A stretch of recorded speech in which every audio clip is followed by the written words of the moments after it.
Hey listeners, make sure to check out our 2-week free trial for unlimited yoga, breathwork, and Ayurveda on betteryoga.net.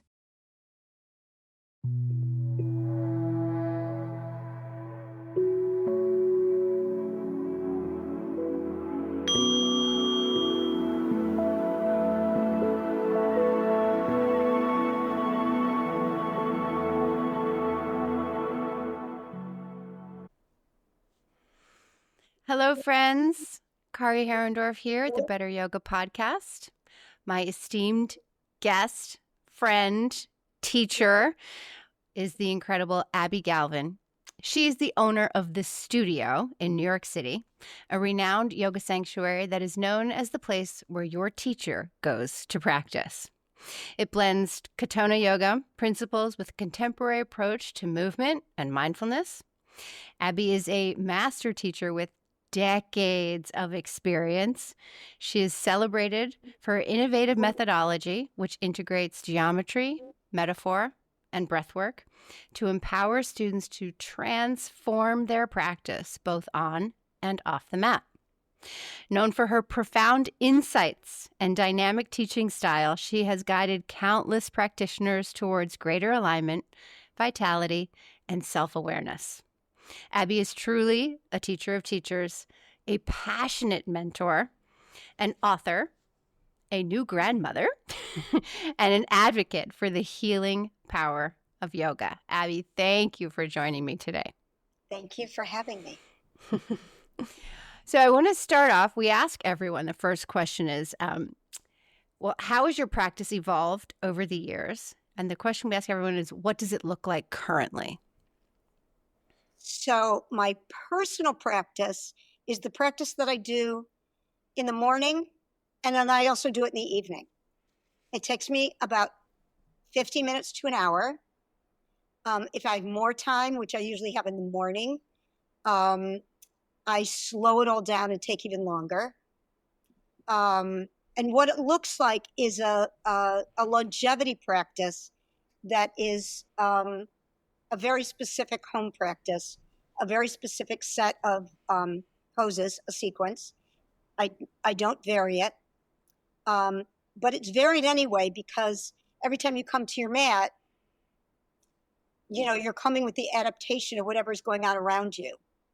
So it always feels different, but the sequence, it's like the same musical score, but I play it differently every time, but the poses don't change. The timing might change. The breath might change. I might magic square myself in every pose, or cross-reference myself in every pose, or wrap myself in the breath in every pose, or count, or try another breath technique. So it always feels different, and it's always the same. We're going to talk about ritual when we get into it a little bit more, and I really want to delve into the home practice. But first, can you share a little bit of how you discovered yoga and what led you to Katona yoga?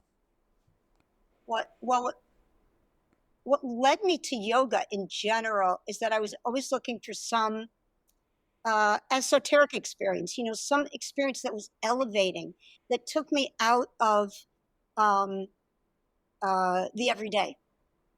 And I think that I was looking for like a specialness.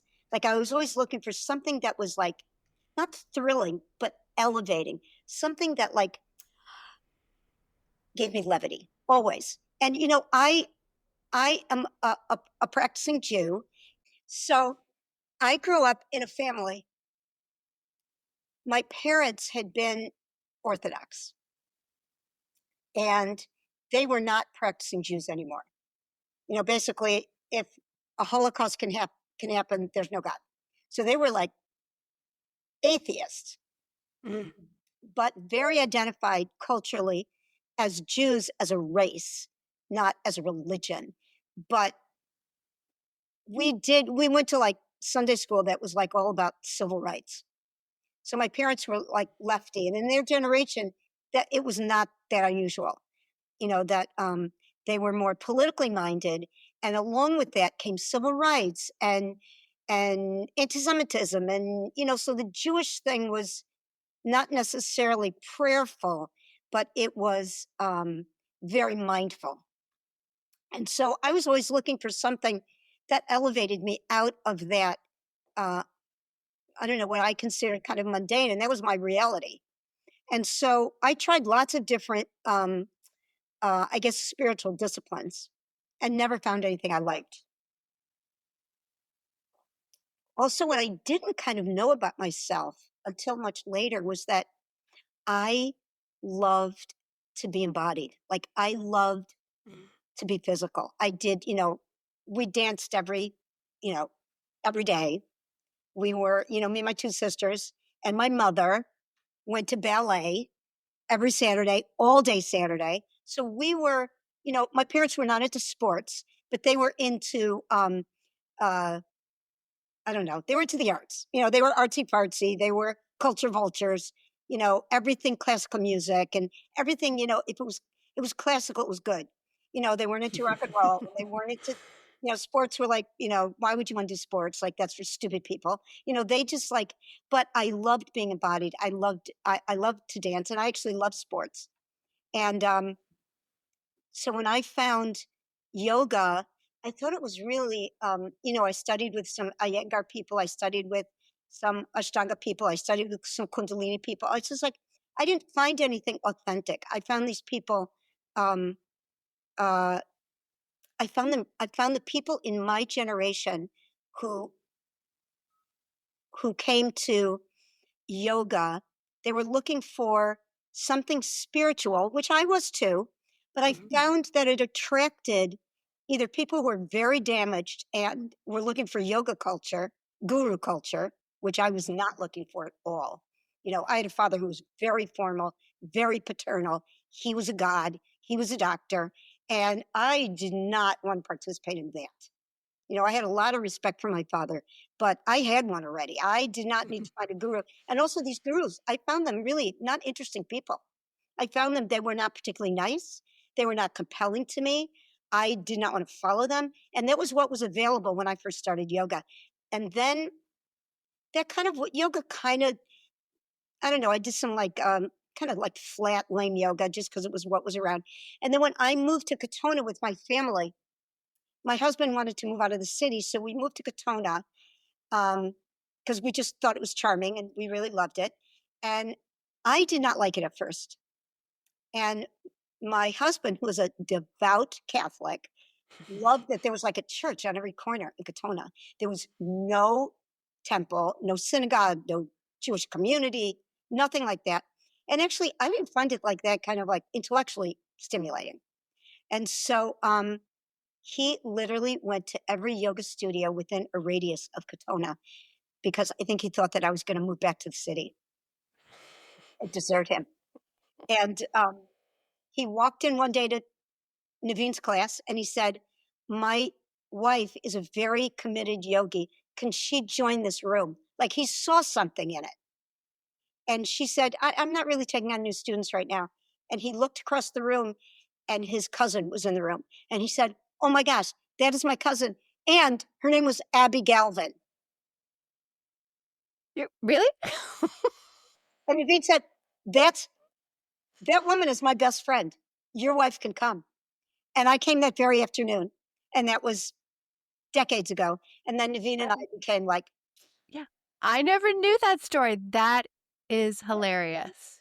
crazy. I was, and then I kind of got to know that cousin, and we're both Abbie Galvin. Crazy, right? I love that. I Mhm. mean, I'm just fast forwarding because now I'm like, you have two Alex Sherrys, right? It's like, what are the chances? Yes, that's true. That is so funny. Oh my God. Okay. And so, all right, we'll talk about how your practice has evolved over the years because just like in Chinese medicine or in Ayurvedic medicine, it's like everything has a season. And just like your practice should evolve as you evolve, right? You're not doing the same thing in the summer as you're doing in the winter, and you're not doing the same thing in your 70s as you're doing in your 20s, right? So the practice, especially once you have a longevity practice or you've been practicing for a long time, it changes. Or as you said before, if you're doing the same longevity practice, that doesn't change, but you change. you change within it, right? And so, Yeah. which is Well, why yeah, you can stay creative even within the same structure, of course. right? But my actual practice has changed. It has gotten less linear and more spherical, and it's gotten more fluent. And the more I do my home practice, actually, what I discovered um, is that the more you practice the same thing over and over again and create the patterns that allow you to be more fluent and less linear, the muscularity gives way to the imagination. And so when you do something over and over again, literally joint space opens. So instead of holding poses, you're occupying space inside. And so over the years, and the more I do my home practice, I become actually more available to myself as my body gets more fluid and the poses get more, and I get more malleable, and time becomes becomes bigger. And that is what the home practice has given me. And so pattern is everything. Time technique and time technique and real repetition of pattern is really what it's all about for me. Technique refines your competency. Repetition literally creates you. You know, if you have like 10, if you have one row of knitting, you have a row of knitting. If you have 10,000 stitches, you have a sweater, right? So the repetition of good technique creates you. It gives you your vehicle or your container, or however you want to say it. It gives you the boundaries of your life, and time changes you.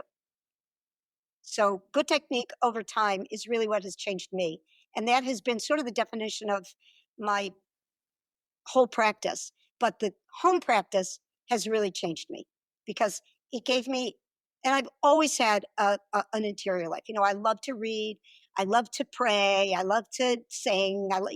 I like the interiority of. That's why I like psychoanalysis. That's why I like film. I love the language of the interior. So home practice for me it was really syntonic. Like I don't see it as a discipline, it's a ritual to me. And so it changed everything about me when I discovered that. Well, you've literally written the book, Home Practice. Right? So yes. So for people who don't have an established home practice, or are going to come to your 5-day immersion, and you're going to give them your elevator speech on home practice, because for new teachers or people that think, oh, I can just go to class and that'll be my daily practice, or I can, do something else. Like what is the gravitas of that home practice? And you talk a lot about ritualizing it, so come there, do it every day. Right. Um, it's really funny. My association to what you're asking is that I do every summer like an immersion on Zoom of a home practice, and I'm Yes. going to be doing an in-person in February home practice in the studio. And I will say that a third of the time that we are talking about the home practice, what people are talking about is their procrastination. Resisting the home practice. I do not think that I believe that they really want to do it. Like I know they want to do it. They want to have it. But I think that a procrastination is a mood disorder. It's not a resistance to having a home practice. It is a resistance to the anxiety that comes when you start to go inside. It's when you start anything, there's this little threshold of resistance, not because you don't want to do it, it's because you don't want the discomfort. And sometimes the discomfort, the desire to change has to be greater than the familiarity of your lunar nature.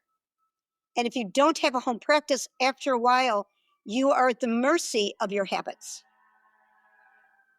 And so home practice gives you the capacity to have a solar nature, which is something that you teach yourself. Going to class is beautiful. It's wonderful for building community, for working on your technique, for playing with an orchestra, for working with others, for going and measuring up, of keeping up, of learning the poses. All of that is like great participation. But home practice is using your home, your body, not doing yoga at your house, but your home, your abode becomes your sanctuary. And that takes time. Because at first, some people are stiff. Some people can't do the poses. Some people can't go inside. Some people are too distracted. It is really what you're doing inside while you're doing the poses. And that's why it becomes like a meditation. Because if you're in the pose, like in a plow, for example, and you're wrapping yourself in this very specific technique that we call wraps for rapture, that if you're wrapping yourself in the breath and you're in a pose, you are using all of yourself, trying to get access to those pieces of you that are not easily accessible in other ways. In this very conscious, intentional way to go inside and have an experience and come out differently. And it is, and that's why it's so important that it's the same series of poses, same technique done on the daily at the same time on the same mat. And it is a ritual. So you're putting yourself on a grid, on a conceptual grid. And in so doing, you are not only creating myelin on the nerves, but what you're also doing is practicing neuroplasticity. That is essentially what's happening. Because I think that of all of our modalities in Katona Yoga, the home practice is the one that changes you the most because of that. We track in pattern, not novelty. People raise their hand and they say, well, I listen to my body, or, I listen to see what I crave, like what I need every day. You don't change when you traffic in novelty, only when you traffic in pattern. And the repetition of pattern is where the aha is. And we all, Right. And that's it's like nature, right? If you're having a lousy winter, just know, and we do know, and it's going to happen, spring's coming. So and it doesn't suddenly just say summer, like, oh, I just feel like I want summer, so it'll be summer now. And I love that, because when I'm listening to you speak, I'm just feeling like that is true self-care. Having a home practice is true self-care. It's not like, oh, I feel like I want to go for a manicure today, or I'm going to get my hair done. It's like, like you said, you're building the myelin. You're protecting the nervous system. You're working the nervous system. And you had said something talking about procrastination is being a mood disorder. And I know you speak very eloquently about precrastination versus procrastination. So I would love for you to drop a gem on that.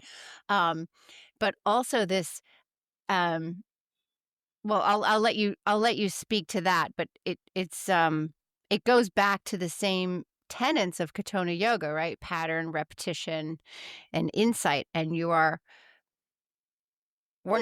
don't like being uncomfortable in our culture. There was a lot of escapism, right? And a lot of like, oh, there's a pill for that. There's something else for that. But the home practice is the real remedy for our modern woes. I think so. I mean, Yeah. I think that it's very hard to be with oneself. I think that we are a culture, we're a very woody culture. We are a culture of doing, of achieving, which is great. I like to participate in that. But the being has to be self-cultivated. Nobody does that without effort. And the home practice is a template for self-cultivation. So, and there's lots of ways to self-cultivate, and we need a lot of different techniques, because each technique that you learn, whether it's swimming or cooking or dancing or writing, yoga, every technique will pull out another piece of your personality. Every technique will give you the capacity to have an experience where you discover something about yourself, and then you can use it for other things. So we always say, like, you don't tune yourself to yourself, you tune yourself to great nature. So our practices are very formal, but the investment is incredibly personal, right? Like, we're always talking about formality, archetype, templates, technique. You always, that is the linear way to learn things.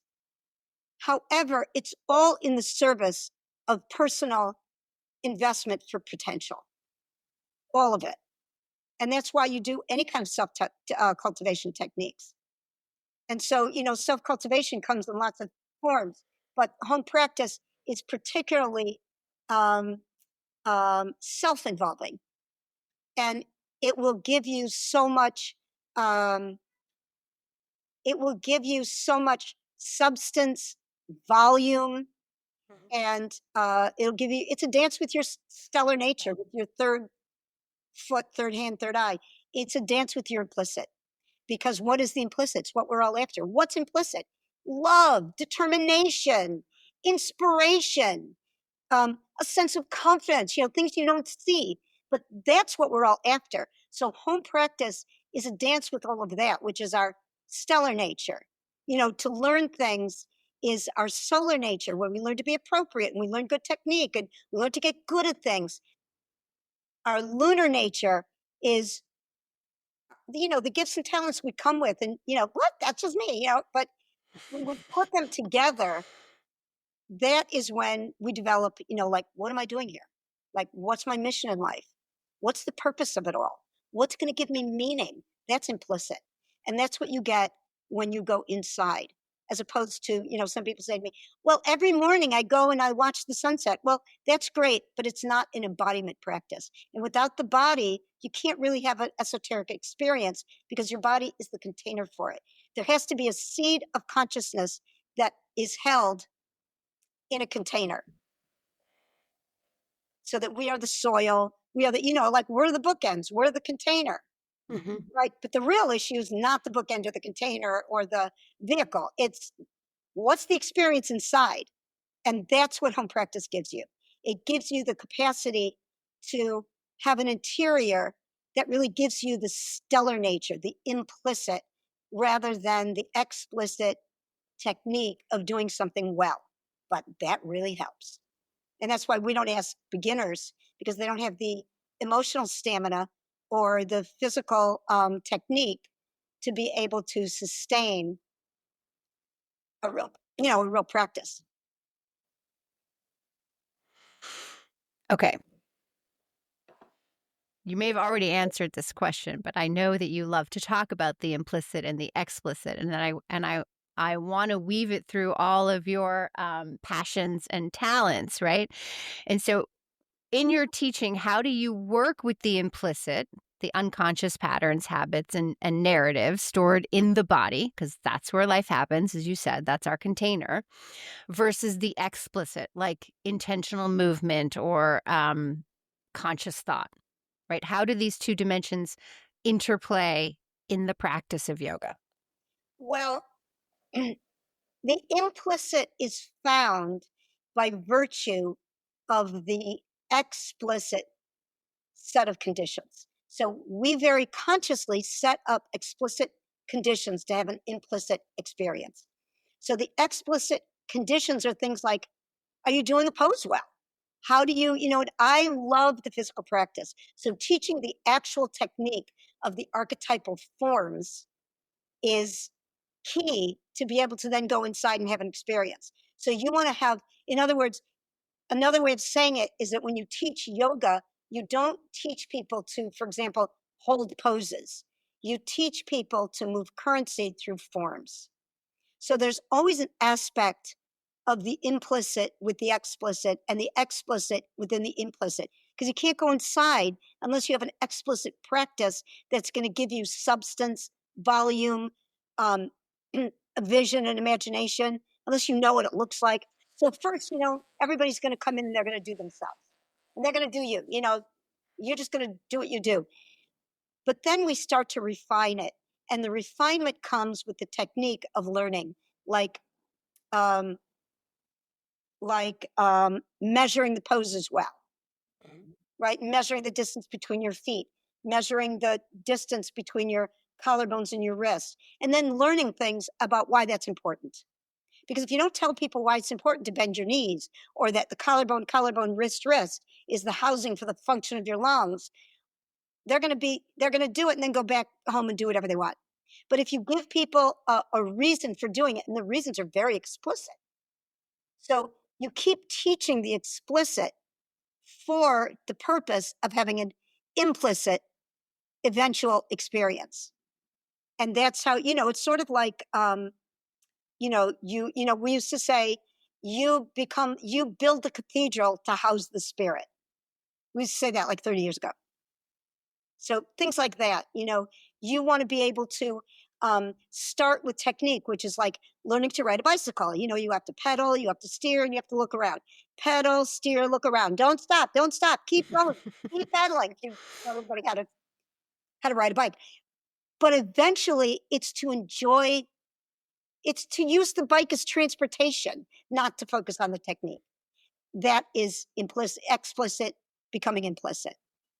Or, learning to read. We always, use the metaphor of learning to read. You first sound out letters, then you play with the sentences and you put them together, and then you have a paragraph that you can play with and learn new vocabulary words and put ideas together. But eventually, it's to enjoy a great story. It's to, where does the author leave off and my experience take off?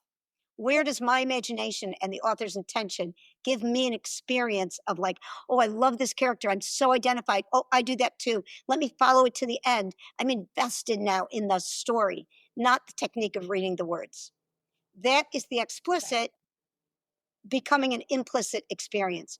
And that to me is what living is. That's why it's so important to have an imagination. That's why it's so important to do things that are creative, so you can tap into that piece of yourself that's not readily available in our culture of do, achieve, succeed, find the right person, have the right conversation, read the how-to books, which is kind of stupid. Just like, you want to really engage. No one can read about how to have an implicit experience. You have to set it up by explicit refinement. And then just do it, Mhm. right? So you talked a lot. I know a big part of the practice is using metaphor, engaging the imagination. So what role does metaphor play in your teaching, and how Everything. it's everything, and how because it resonates with the students. It gives them that. Well, it resonates with the teaching because we teach formality. We teach, this is how you measure a pose. You can have all the muscle in the world, but if you can do a plank with right angles in the ankles and right angles in the wrists, it'll be sustainable. There is no pose held with muscle that is going to move currency through, open up the imagination, and be sustainable.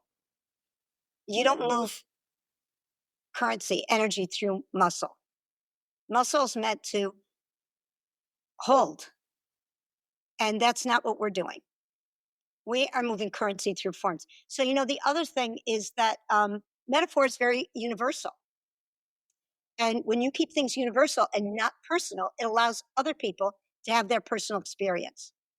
So we always say things like, and I mean it glibly, like, we don't care about your feelings, but that's not really true. The issue is, you don't focus on the feeling, you focus on the technique. And when you focus on technique and it turns out really well, your feelings will change and they'll be good, right? Yeah. You'll feel happy with yourself. You'll feel good. The pose has levity. You'll feel airy.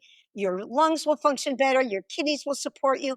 Your liver will be a good filter. Your stomach will be a good processor. All things good. So you don't focus on the feeling. You focus on the technique. And for that, these ideas have to be universal ideas, so people can so you can take an abstract concept in a grounded way, so everybody can identify in some way. So if I say that let's look at the body as a house, well, everybody has a house. Your pelvis is your basement. I get that. This is the living quarters and how you do things and how you express yourself. Everybody gets that. This, who doesn't know that a head is like, oh, imagination, intuition, cosmos up here, right? So it's very universal to say, oh, the front is potential and the back is your shell, where you house your memories. Everybody can relate to that. The left, your heart is setting. Well, that's going to be my more esoteric nature. This is the world. That's going to be do, the hand of the world, right? So people will relate to this because there's nothing you can, there's nothing in a metaphor that is arguable. It is just a universal principle. And so metaphor stays impersonal, but available for everybody to hook their personal aspect onto it. And that's why it's so important to teach that way. So you're not teaching to someone's hip that needs to be reconciled, ankle that was once broken, Mm-hmm. or shoulder that's funky. You're not teaching to that.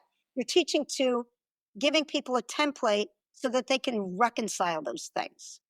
So that in opening up the field of geometry, your foibles will conform to the geometric shape rather than conforming the practice to fit your foibles. Right. Yeah, to your history. Right, because that's how you are easy prey to injury, disease, denial. And so, you don't want to be at the mercy of your lunar nature. You want to have an esoteric experience that will reconcile the habits, compensatory skills, and whatever else you believe in. So you don't buy yourself.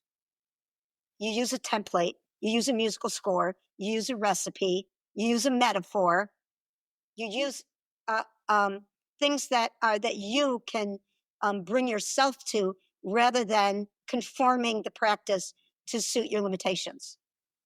Then there'll always be limitations. Right. I love that because I can see, you see it in a room and it's like there's like 30 different breeds of dog. Or 30 different triangles. Or is that a triangle? It's not quite a triangle. It's just like it's not personal. It's an archetype.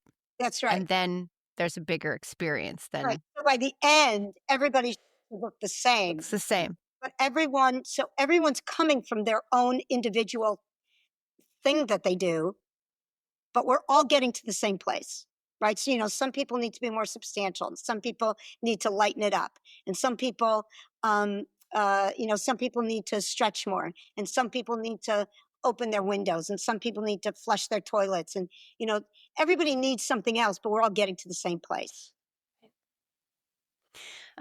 You've spoken a lot about your love of psychoanalysis and how the body holds and tells its own story. Can you expand on how you incorporate that perspective into your teaching? I know you do a lot of body reading at the studio, and a lot of body reading is part of the practice of Katona Yoga. Yeah. Yeah. So psychoanalysis is the process of taking unconscious material and making it conscious. And so it is all about the yin and the yang of those 10,000 things, as the Chinese say. And that is what polarity is. That is what great nature versus personal nature is. That is what self-cultivation is. It is making the unconscious conscious. That's what the implicit and the explicit polarity is. It is all about the 10,000 things of the yin and the yang. And so when you start therapy, you go in and you fulfill the contract, which is basically show up on time, pay on time, tell the story of your life, right? What most people are doing is they're telling the story of their week, right? Or this is what happened, and right? And it takes a really long time to start to unpeel the onion to more meaningful, consequential, deeper material that has really formed you rather than the surface material of your daily life. For that, you need something very special. And that is, in psychoanalysis, the term is transference. Transference is the relationship that you have with the therapist. That after a while, and it does take a while, the therapist is not a good listener. The therapist is a transference object. You transfer all of your relationships onto that person. And that's why you go all the time. You go once a week, you pay the same rate, you sit in the same chair, you have the same relationship with the same therapist. Takes years. It's very much like a grid, like the home practice grid, because that is the only thing where people change over time. And that's why these more modern therapy techniques of short-term therapy do not change people. They might make you reconcile some sort of dilemma or work on one specific relationship. But unless it informs you from your neurology, from your unconscious, unless you really metabolize it with a transferent object, the unconscious doesn't become conscious. You might talk about things easier, or you might feel more comfortable in a room full of people that you don't know. There's certain things you can reconcile with short-term therapy, but long-term therapy, a real deep change comes by virtue of transference. And that involves your unconscious. And so to me, the issue for me was how to find my depths so that, I always thought of myself as perceptive. I always thought of myself as like deep person, like I like that thing, like I always liked the implicit. But being in therapy for years and years and years, and I'm not at the moment, but I was for many, many years, reconciled a tremendous amount of my early life. And I had two parents who adored each other. They liked each other much more than they liked us. And there were four of us. And they were very opinionated, and they were very singular in what they thought about things and how to do them. And, it took me a while to trust my own self and my own opinions and find my own kind of self-esteem apart from who I was growing up. And I'm also an identical twin. And if you know anything about identical twins, one of the issues is how do you become your own person? How do you separate without rejecting that aspect of, because being an identical twin is like my life. That's like, it's been the most golden, wonderful, privileged blessing in my life. And anybody who knows me, how devoted I am to my children, my grandchild, I'm devoted to my friends and my practice, and my work, and blah, blah, blah. But my lens on life, I share with my sister. And that has been, unconditional love. Yeah. That's beautiful. It's amazing. Yeah. Yeah. I feel so blessed and lucky. No matter what happens. This episode of the Better Yoga Podcast is brought to you by our friends at Banyan Botanicals. Use the code Kari15 for 15% off their amazing Ayurvedic products. That's KARI 15. Don't forget to use the link in our show notes. Well, again, that goes back to the goal of yoga and honing that. I mean, really developing that and honing that.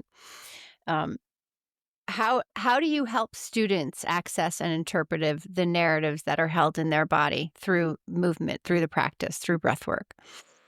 I really believe in the concept, that Chinese concept of Wu Wei, effortless effort. The effortlessness of riding a bike for transportation and not for riding the bike. The reading, deep reading of fiction also has given me that experience that I've also had in yoga of going deep inside myself and being like, so one of the things that as we're teaching, that when I teach them something new and they are fighting against something in their body that they can't access, that's where a good adjustment comes in. Because if you can give somebody an experience, if you can, a good adjustment is allowing someone to let go of the investment that they have in how they do it. And if you can allow them to let go of the investment they have and give them an experience that they didn't know they can access, it's like being in space. So I always say to people, you're doing the practice right. You're doing the pose correctly when you can't feel anything. When you are just in space, when you're not hitting up against or butting up against your limitations, where you can't go, that piece of yourself that you can't access. A good pose, any pose, should be spacious and without sensation. Yeah. And so I'm a huge, huge believer in really good teaching instead of cueing. Because if you can't give someone an esoteric experience through the embodiment, then you don't know enough theory. And if you don't have theory, the practice is flat or dangerous. Yes. And then without practice, it's, just dry as a bone. So you really need both. And, it's just like yoga. So, the union between the mind, the body, and the breath. And so it's very much the embodiment. We live in this body. It is not made to last, but we're living in it for as long as it can support the mind, and then the mind can change the body. So, it's really important. The physical practice is important to build technique. And the technique that you're building refines your competency. And so it's off the mat too. When you have a good practice, when you learn anything well, that's why it's so important to master lots of things, because it'll give you a sense of competency and self-esteem and mastery that you know how to go somewhere in your body. And then your body becomes this template of liberation. Otherwise, listen, you can have a body, a house that's a pigsty, a hut, a mansion. It's on you, determined by the quality of your practice. And I also want to say about the home practice that it is in the very nature of anything therapeutic. Whether it's therapy or learning how to knit or learning how to swim or learning yoga, it is inherent in the practice to have resistance. It is inherent in anything therapeutic to stay the same. That resistance of, I don't want to go there. I don't want to feel that. I don't want to try and fail. I don't want to do things that are too hard.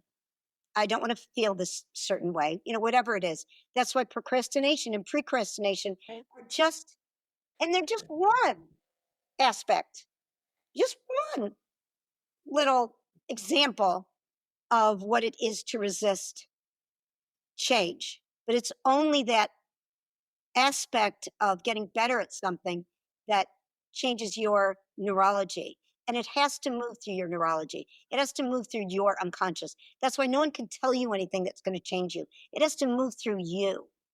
And that's why therapeutic techniques, by their nature, take time. So, in all yoga is therapeutic, just like all geometry is sacred because of its nature. All relationships have the capacity for love, all of them. So there's so many universal ideas that we can hook onto and play with individually. And that's why, there's a very specific template for going to therapy, but the goal is personal. Same in yoga, same in anything.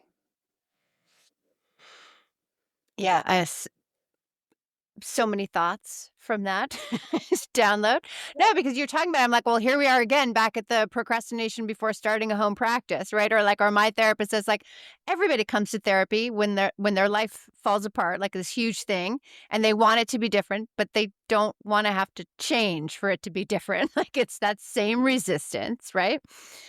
And it's that iceberg of, like, you think you're operating from the peak that's above the water, but it's all operating from the unconscious. And that's, again, the taking time to really uncover that. You are clearly someone who knows the therapeutic process, and it is a process, like anything. It's sort of like, I love the idea of Wu Wei because that is the implicit that has taken over the explicit effort. That is really what that is. And when you're really, or some people call it like, what are other words for it? Like being in the zone. That is also like Wu Wei. Being Flow state. Yeah, a flow state, right. Being so in it that you're not thinking about the technique of doing it. It's become part of your being rather than the doing. And that is the stellar nature. Your third foot, your third hand, your third eye, your tenacity, your capacity to hold it together, and your ability to perceive beyond your observations. So real imagination, or your third eye is really your brain. Your your third hand is not a hand, it's when your two hands come together to create a shape that holds things in containment. That's what the third hand is. The third foot is your tenacity to be here and have an earthly experience of belonging and presence and stability, and like, I'm safe. And who doesn't want any of that? So, but that takes a lot of technique. It takes a lot of time. It takes a lot of repetition. And, but we give people the recipe. That's why I wrote the home practice book, because there's a recipe in there. You start with something that's proofed and practiced. And so you don't make it up. You start with a template. Or do it according to how you feel that day. You don't use your feelings, right? You don't tune yourself to yourself. You tune yourself to something larger than yourself, so that you are participating literally in something larger than you. And we're doing that anyway, but that makes it conscious. Anything you do anyway, you're breathing because you're alive. But when you do it consciously and you train the breath, it becomes incredibly literate, and then you can use it as a tool. Otherwise, the natural breath is emotional. Right. And then you're just tuning yourself to yourself. And then you're just at the whim of your emotions and feelings. You Right, just which is your linear nature. right. The conundrum, however, to have that wu wei takes a lot of effort to get to that flow state. There's a lot of time and a lot of effort and a lot of technique, right? Which is why, you always say, learn a lot of things, learn many things. Yes. It's going to make you better at everything. Or I guess how Naveen says, if you want one thing, do everything, right? It's just, That's right. That's it's right. all going to develop. It's also that phrase is very specific to the embodiment practice, because if you have a shoulder that's fucked up, you don't fix it from where it's wrong. You have to go everywhere else. So you have to do everything. So you don't tailor make the practice for the limitations. You tailor make the practice for the template, and eventually those small issues reconcile because they're off, because 12 other things are off. And so you look at the whole, you reframe the puzzle instead of pushing in the puzzle piece that popped out. We've said that forever. And that's why you don't fix something from where it's wrong, because the consciousness with which is wrong is not going to be the consciousness with which you're going to fix it. Right. So you need technique for everything. And yoga has given me that, because it encompasses so many things: the intellect, the body, the imagination, the breath, the integration of it all, working with other people, having community, getting good at something. And so ritual. So that to me is what a spiritual practice is. Yeah. I think Einstein said, you can't fix a problem on the same level of consciousness that created it. No, you don't. Right. Yes. And my very favorite quote is from Louis Pasteur. And he said, in the field of observation, chance favors the prepared mind. I'll say it again. In the field of observation, chance favors the prepared mind. So learn lots of things, know lots of techniques, because you're going to be able to transfer skills onto something else that, you'll be, a life of learning lots of things and being good at several of them is what gives your life synchronicity. It is not random. It is not luck. Synchronicity comes because of the work you've done to prepare for it. I love that. That's where insight happens. That's what insight is. It's that, oh, aha, I get it. So you had a career as a documentary filmmaker before yoga? I did. Okay. And so how has that experience influenced your approach to teaching and storytelling? Because you talk a lot about your personal narrative, Mhm. right? And so talking about a lot of different techniques, like how do you have that the creativity, the psychoanalysis, the documentary filmmaking, that storytelling, how does that come in? Because your classes are transformative for everybody, right? For everybody. And if you have not gone to the studio in New York City, like run and go there.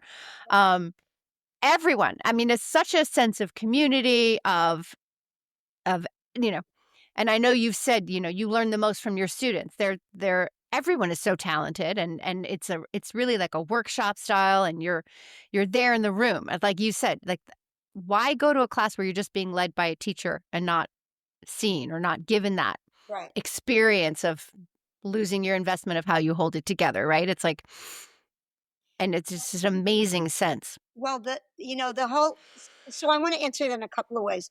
The first thing, and let me go back to the first part of your question, which is how it's not even so much that the filmmaking informed my yoga. It is me pulling out another aspect of myself. Like I loved filmmaking because I got to wear all of these hats. Mhm. I got to be the director and I got to be the producer and I got to be the camera person. I got to learn what good sound is. And I got to really learn like you have to have an open mind. You can't make a decision about how your film's going to turn out, especially when you're making a documentary, when you have all this going on in front of the camera that is so surprising and you're just discovering things by trying to explore an issue. Well, that's how you teach, Abby. That's like being in your room as a teacher. Exactly. That's right. Yeah. So it's me that's doing all these things, but everything will inform you. Everything informed me. Like I came to documentary filmmaking because I was studying with Margaret Mead at Barnard, and I had a work study job in college, and it was to follow her around with a video camera. And one day she turned to me and she said, "Forget anthropology." And also, anthropology it was not kind to her. She was very controversial. And the reason she was controversial was that, anthropology is a science. It's a social science, but it is a science. And the way that she got her material was that she would go to primitive societies and she would wear their clothes and sit in their circles with the children and the moms. She would wear their outfits. She would participate in rituals.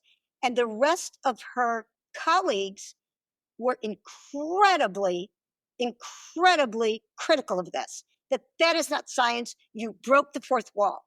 A scientist studies from a much more observable and objective point of view. And she found that she would get better, more intimate, more meaningful material if she became of them.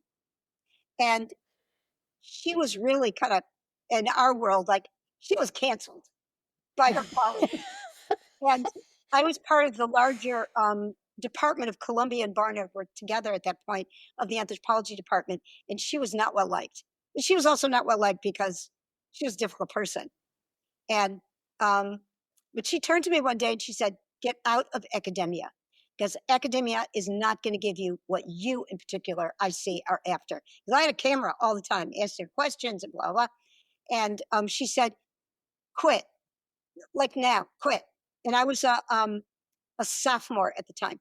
She said, "Quit and take a year off and go make a film and then come back to me." And I did. Wow. I found that was 1975. The boat people, the refugees from Vietnam, were coming over. The war was now over, and all the boat people were coming over. And I found a community of 5 families who were living in a tenement building in Jersey City, New Jersey. And I convinced these people to let me move in with them and stand in the corner. And one of the families, and so the rich family, there was a rich family who lived upstairs. And then consecutively, with the caste system, the poor people lived on the bottom. And the rich family learned English right away because they had the money to buy TVs. And they learned right away. So I worked with them because they could understand me. And then they would come to the lower levels of this tenement and they would translate for me. And so I really got to know a lot about their food culture and their language and their, the daily life. And I made a film about this family with 13 children. And I just would sit with them. I'd eat with them. I'd sit in the corner for hours. They'd forgot about me. And so I made this film. I brought it back to her. I hired an editor to play with me with it. It was called the Font, PHAN. That was their family name. It was called the Fonts of Jersey City. And it opened up the very first Margaret Mead Film Festival at the Natural History Museum. Amazing. And then from that film, I got every grant, because that's how we made films in those days, to make every other film after that I made. And it was at that point, and then I went back to college and finished my degree. And that's really, and I just did what she said. I would do anything she said to me. And so she really taught me about filmmaking, even though she didn't know anything about it. But she really taught me how to make a film. And that was how to be a filmmaker, how to make something, how to use your imagination, how to make contact with other people, how to be, so essentially she taught me how to be a yoga teacher. Right. So whatever doesn't come naturally to you, I had to have a technique. And so, I didn't have some of the things that I now feel that I've achieved. Part of it was I learned it from teachers that were great. And part of it, I learned it from my twin sister, who naturally had things I didn't have. We're like mirror twins. So like I'm a lefty and she's a righty. And, her part was on this side, my part was on the other side in our hair. And I was a terrible sleeper and she was a great sleeper. And, we were very, that's why I really understand what polarity is. It's not opposites. It's opposite sides of the same pole, right? It's not, you don't have one without the other.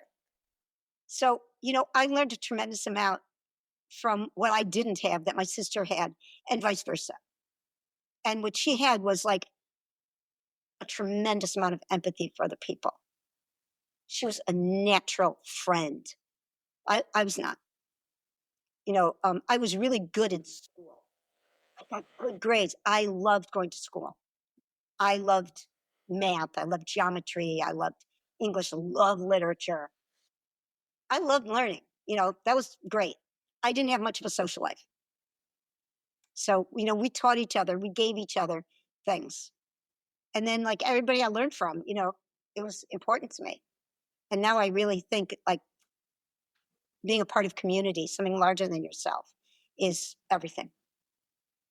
Well, you've created an amazing community with the studio. Thank you. It's like my life's work, honestly. But everything I've done up until that point, I considered my life's work. Yeah. Like when I tell everybody this decade was my best, but then I had the next decade, and that was my 60s were the best. I turned 70 2 weeks ago. I hope it's as good as my 60s. But I said that also about my 50s.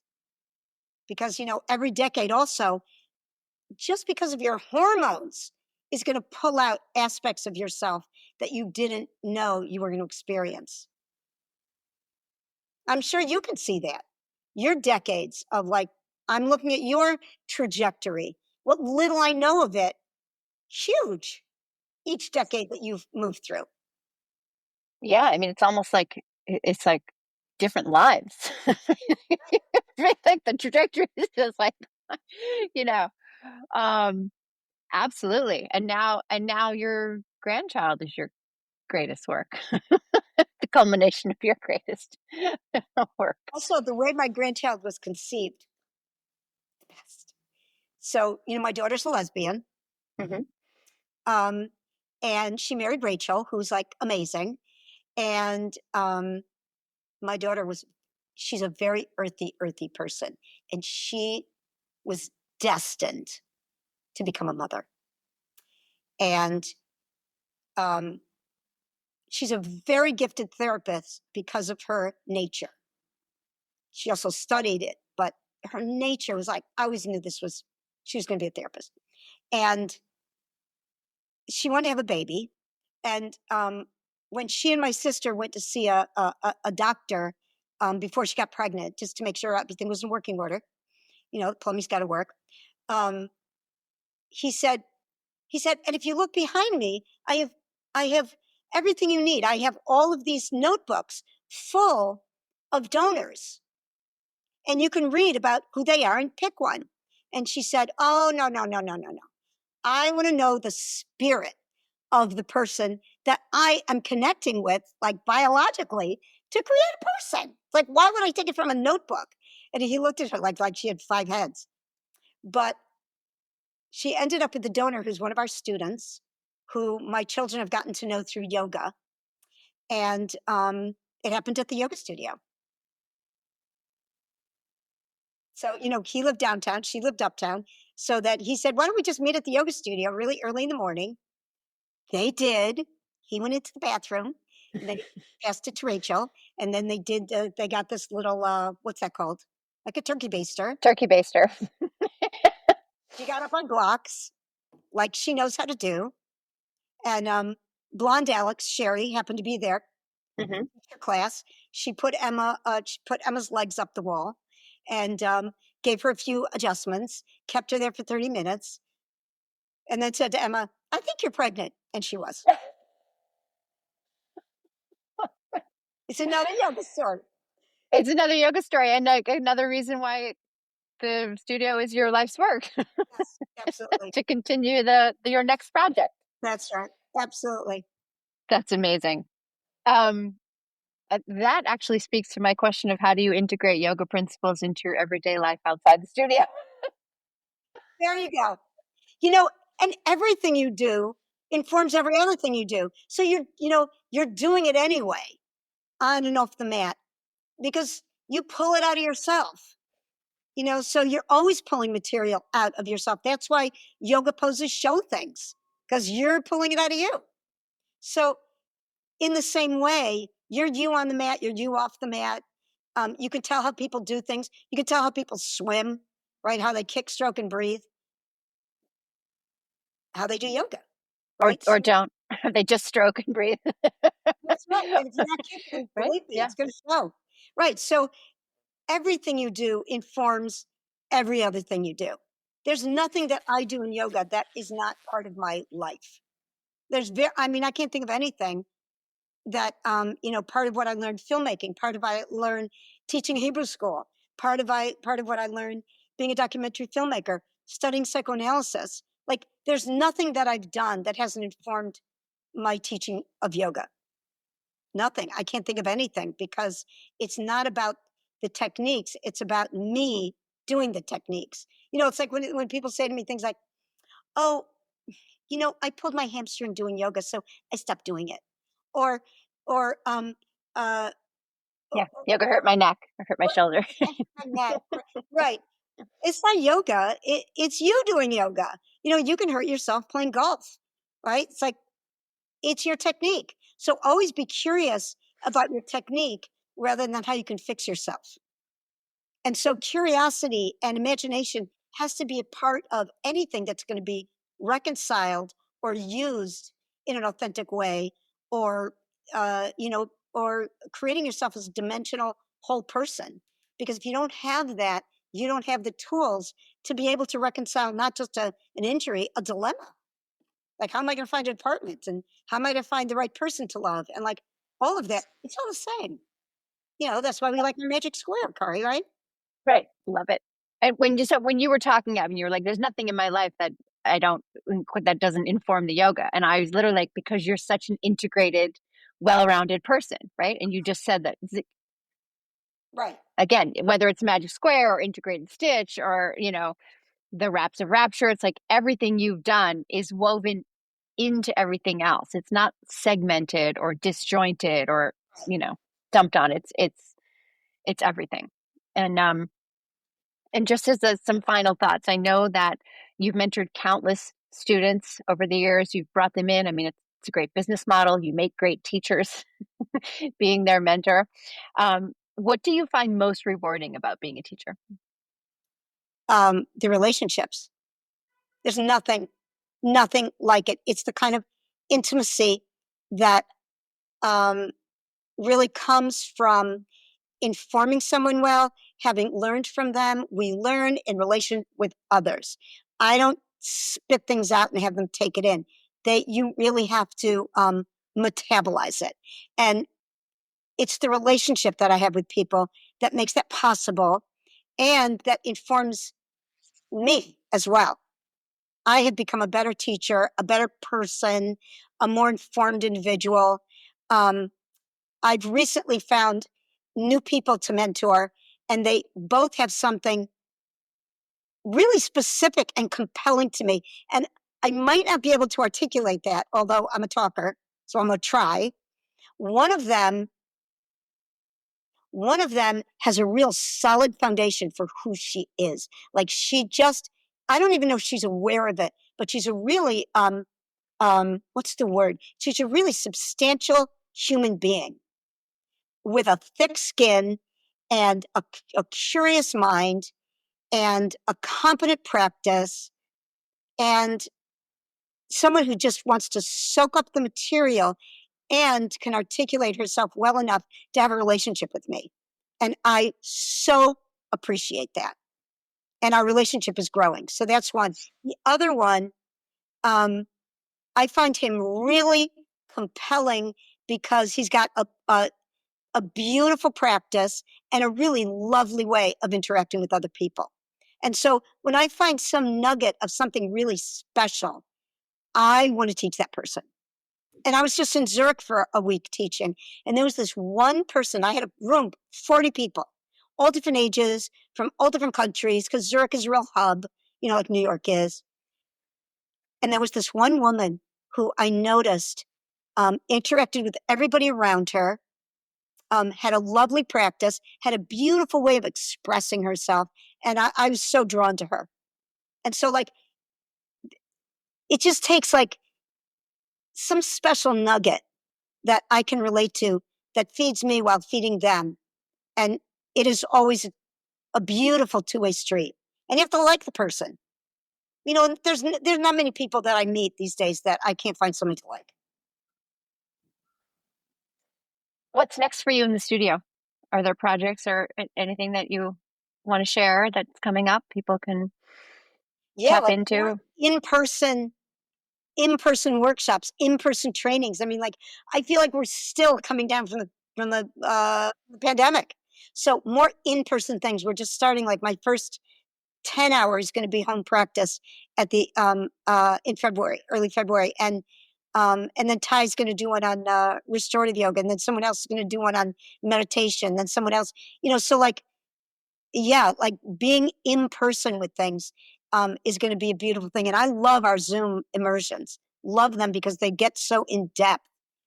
Like we're doing one right now on the 5-element theory, seen through the lens of face reading.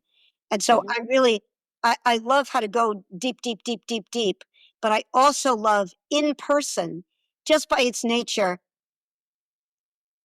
gets much deeper, quicker, faster, because you really get to touch everybody and, have that intimacy. And so I'm really looking forward to that. And we are also coming out with a new website, which will be really beautiful. And the more closely I work with Sophia, who's our manager and really my partner, the better the studio runs, the more successful we are. And we just have this lovely relationship of this give and take. And, I am 40 years older than most of the people I work with. And I'm finding that so rich. And as you know, being an old person in a young person's world, well, there's a lot to learn. And I rely on them. And, it's not just the technology, it's not just the technology, although that's an obvious one. It's like, how do I find this app? It's like It's a language. It's a whole thing. Yeah. That's why I have Tiger. That's right. That's right. You need those young people who are right. But it isn't only that. What I also know, it's a lens on our culture that I don't have. I have a lens on my culture, and I love getting old, and I love having students my age. But there's something also to be said. I think social media is the best because you can do so much. You can do a lot of fucked up things, but you can also do a lot of beautiful things. And it really bugs me when people say, oh, social media, say it's not really good. You know, people are in their screens too much. It's like, hoo-ha, hoo-ha. But, you know, forget that. If you focus on what can be really beautiful about it, all of a sudden, everything's open source. Everything's available to us. We can look, we've got these like amazing European students who we'd never have without it. Social media is like, I always ask people, how do you come to our studio? If I don't know them, how'd you come to us? It's the first question I ask people besides what's your name and what would you like me to know about you? I always ask, how'd you find us? And a lot of them say Instagram. And like, I'm so grateful. That's amazing. Right. So social media has really opened up our world. And I so appreciate that. And so there's lots of things that I learned from young people that I would never know on my own. And so I love the diversity of ages. That to me, we have so much to teach each other. The diversity Yes. of ages, the diversity of culture, the diversity of experience. And so it takes everything to make a community, everything. So yeah, I'm grateful. It's all the layers, right? It's like the 5 families in the tenement, the 3 floors of your house, the different decades and the different generations, like Yes, XYZ, millennials, all of all of them. that's right. I love it All all. right, we ask everyone the last question. If you weren't doing this, what would you, I know you've had many different careers, but what else could you see yourself doing? So everything that I've done, I can see myself doing. Like I could have been a rabbi. That would have been so good. An academic, a scholar, so fun. Um, I could have kept being a filmmaker because I loved every second of it. I could have been a psychoanalyst because that is just like really where my brain goes. And I love the implicit. So I could have done all of these things that I've done. I love what those things didn't have that yoga has, is the embodiment part of it, which I truly love. And so I also could have been a singer because there's so much about that has, my kids all sing. Our whole family sings. It's the one thing I had really in common with my husband was that we were both singers. And I have to say that when you sing, you really lose your inhibitions. It brings you to the implicit. And that's why for me, that's like very special. And so I could have done that too. So I can see myself doing lots of things.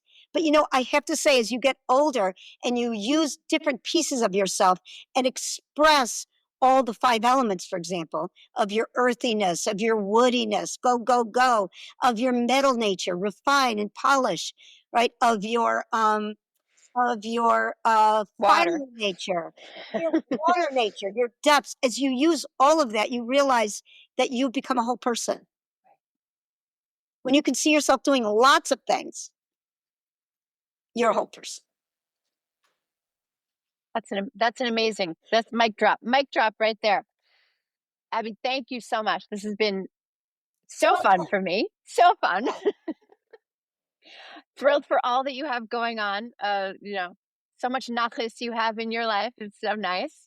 Congratulations, Mazel Tov on everything. And I really want to get down to New York City. Everyone listening, go to the studio. She is the rabbi. She's the singer. She's the conductor.